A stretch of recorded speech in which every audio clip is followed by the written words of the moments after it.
Here we go. Hello, we have author Matt Ross with us tonight. How are you doing, Matt? I'm very well, thank you, and thank you for having me on your show. Yes, thank you for joining us. So Matt, tell us a little bit about you, what things you like to do outside of reading and Oh, writing. yeah, sure. Okay, well, as I lived in the UK, in England, down the south, on the south coast, near a town called Brighton, which is a fairly internationally quite well known. We have a royal castle and pavilion there, Oh, and beautiful. has about 300,000 people. So it's a fairly big town, about 50 minutes from town from London. And I used to work in London for a while, well, for many years as in IT as a contractor there. And then when the pandemic came, as I think with many people, it kind of changed my perception about what actually was important. And I'd always been writing and reading most of my life. So I then decided to, as many people did, that sort of great exodus at the time, I decided that I wanted to change direction and just do something that mattered to me, and that was writing really. So that's where that impetus came from, to actually take that jump. Outside of writing, well, I have two boys, and I have obviously I'm married, and I have two boys, and I have a mad cocker spaniel who's 3 years old, who's called Stanley. Stanley, Yeah, and he drives me nuts. And and he's got endless energy. So like of the course. other morning, I went for a 5 kilometer run, which is Oh, yeah. about 3 miles, and he still wanted to go out afterwards. So he takes up literally all of my time. He is absolutely gorgeous. I love him to bits, but Um, he well, and he sits by me when I'm writing as well, which is he's my your little writing buddy. companion. Yeah, he's Oh, my little buddy. Yeah, my bestie, and he's great fun. And I love walking, and I love going out and just the sea's not far from here, so it's quite nice to go down to the beach and things like that. But other than that, really, I mean, with family life, you may or may not know, it takes up a lot of your time with your oh children. yeah.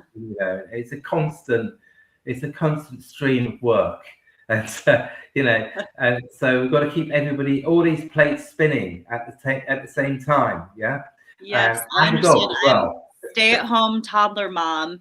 I can only get writing done when she's napping or asleep. Well, She's yeah, just well, all over. She's like your cocker spaniel. yeah. She's probably easier Okay. than my cocker spaniel. So, at Seven Story Publishing, we want to hear about your books. Tell us about what books have come out and what ones we can look for from you. Well, they're both out. It's a trilogy, and basically, it's set around probably one of the world's historically most notorious serial killers, who was Jack the Ripper, who Oh yeah. basically was a real life murderer in 1888 in Whitechapel, which is the East End of London. That's very gentrified today. You have to be extremely wealthy to live there. But back in the day, 140 years ago, it was an absolute what we call a slum, and it's a very dirty and dangerous area, and that's where he operated. Now, most of the book, well, all of the books and films written about him, even up to today, center around those particular murders at that particular time, which is I think it was about August 1888. Okay. So I had this idea because I love history anyway, and I wanted to write something that was different. I didn't really want it to be another rewrite, inventing the wheel of doing another story about something everybody Yeah. knows about. So I thought, well, let's go back. He didn't really wake up one morning, have breakfast, and then decide, oh, I know, I'm going to be a serial killer. He must have, he might have done, but I doubt it. And so I think what happened is that he, like with most of these individuals, they start somewhere. There's a trigger. So Mhm. I decided to write a fictional account about that early days, the beginning of his life. Now, even today, I say 140 years down the line, we don't really know, well, we know nothing about him. He's an enigma. So he's kind of like the original urban legend, if you like, because we still don't know who he is. There's lots of theories, there's lots of ideas, but at the end of the day, until somebody finds a shoebox with his hat, cloak, and dagger in, and a note saying "I did it," we're nowhere nearer knowing who he was. So that's quite an interesting position and someone to write about, because it adds this mystique and this whole idea of, well, who was he? Where did he come from? How did he become like this? So that's really what the books are based on. And the first book deals with his early life, and it's set in Brighton rather than London, which is quite. Brighton's only 50, it's Brighton's your version of it. Yeah. And Brighton is a cool town now, but it's very, back in the day there, and it still today has these very narrow lanes, which it's really world famous for. And they're very cobbled, narrow lanes that go way back, certainly past Victorian times. And they wouldn't have been lit, and it had this fog coming off the sea. So it's very atmospheric. And I thought, well, where better than to have it based there and to have him start his reign of terror in this seaside town, which is 50 minutes away from Brighton. From London. So he could have easily made his way there later on. And the second book. So in the books there are some real fictional characters, obviously, but there's also real life characters. Inspector Aberline was an inspector at Scotland Yard in 1888 who actually was part of the Ripper investigation. His boss Monroe was, and the police commissioner who were mentioned in these books, all existed. But in Victorian times, it was a very class-ridden system in this country, far more than it is today. And it was a very male-dominated society as well. Okay. So I'll give you an example. So this is the extreme end of it. But if a woman gets married in Victorian times in this country, in the UK, the man would automatically inherit her estate. So that could mean if she's wealthy or had property, all of that automatically goes to the man. There's no prenup. There's no law. It is the law. That's the way it was. So therefore, if you were a man and you were wealthy, it was a good place to be. If you were female or if you were poor, it was a bad place to be.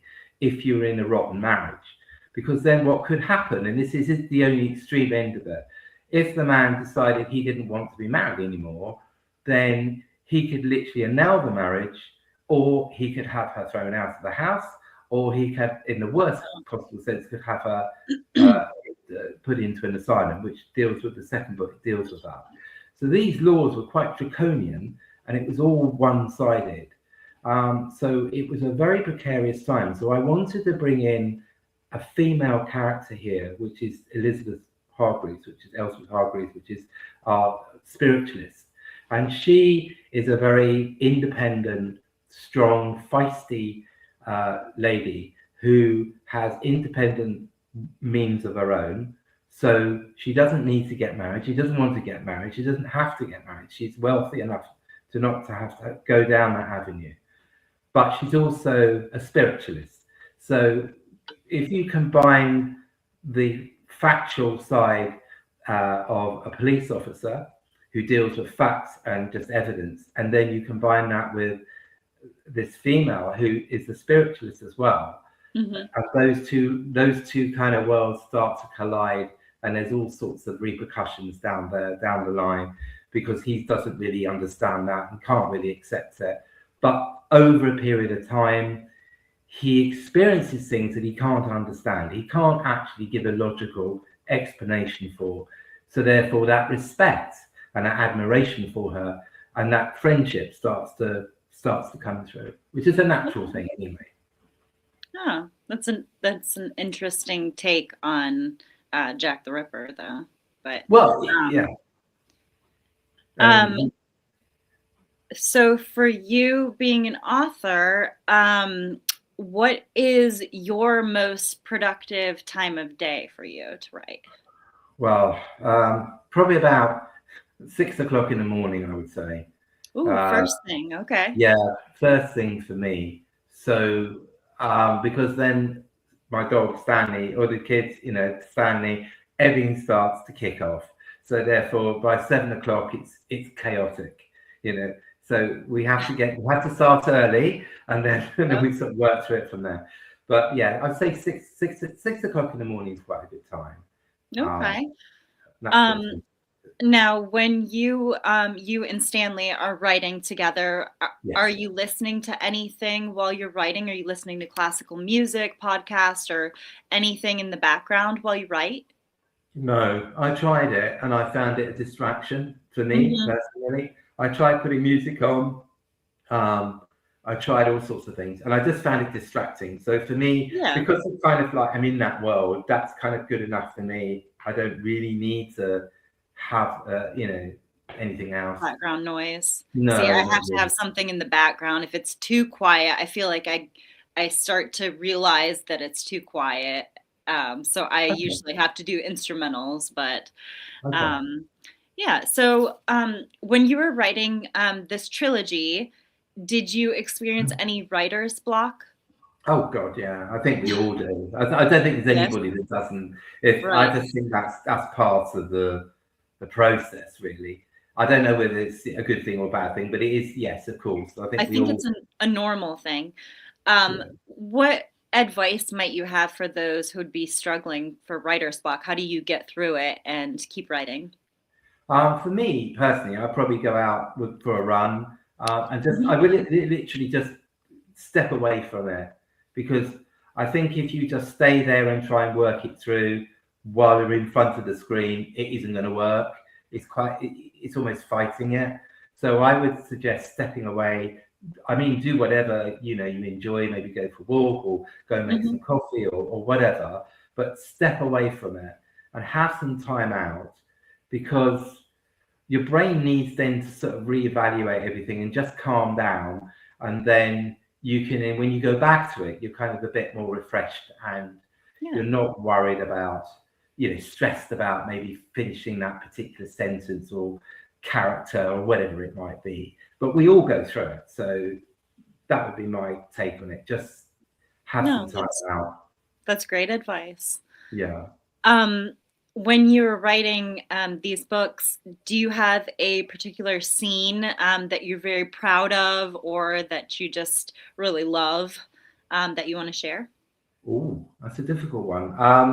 I think really for me, it's because it's it's quite a, any kind of book that's quite dark and deals with this type of subject.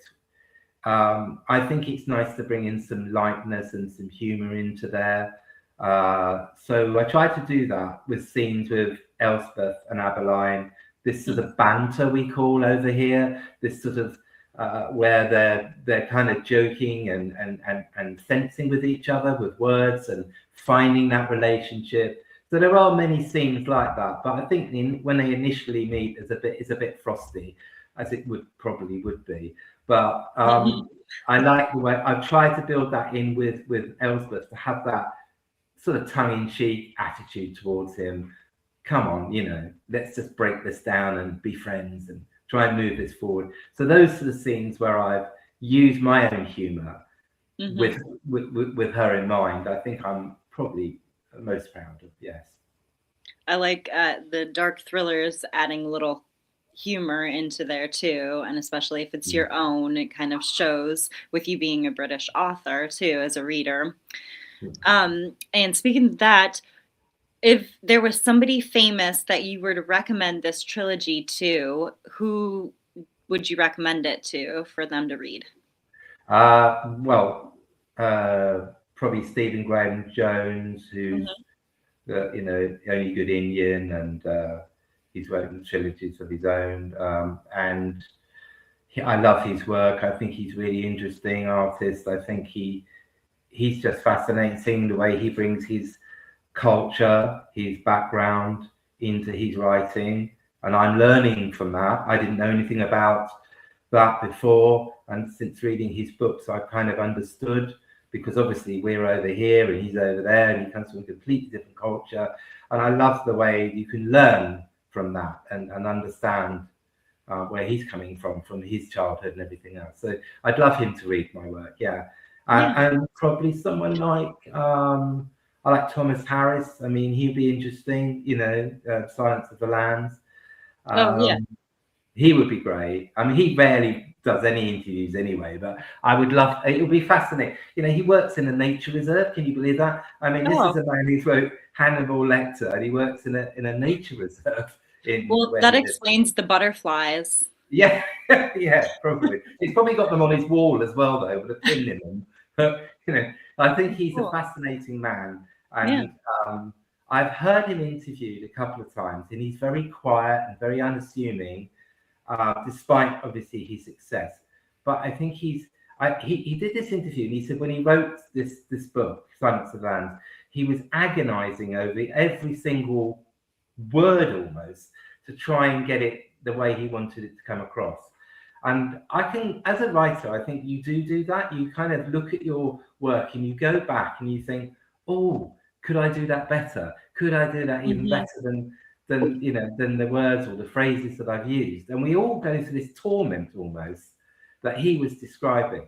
But then I think you reach a point where you're just done with it and you can't do any more. Otherwise you'd be there forever and it would never get done. So those are the guys I'd like. Yeah, those probably those two. Although they're both American authors, I think they're just exceptionally both talented people and interesting. Yeah. Well, that's great. Thank you for sharing your books about us. Tell us where we can find them so our readers can check them out. They're on Amazon. That's where they go, and they're available on ebook and print. But yeah, Amazon.com, obviously, the American side, and .co.uk here in the UK. So. Okay, great. Well, thank you for taking the time to meet with us, and we look forward to checking out your books. Thank you so much for your time. Thank you. All right. Have a great rest of your evening. Thank you. You have a good day. Thank you. Bye. Ciao.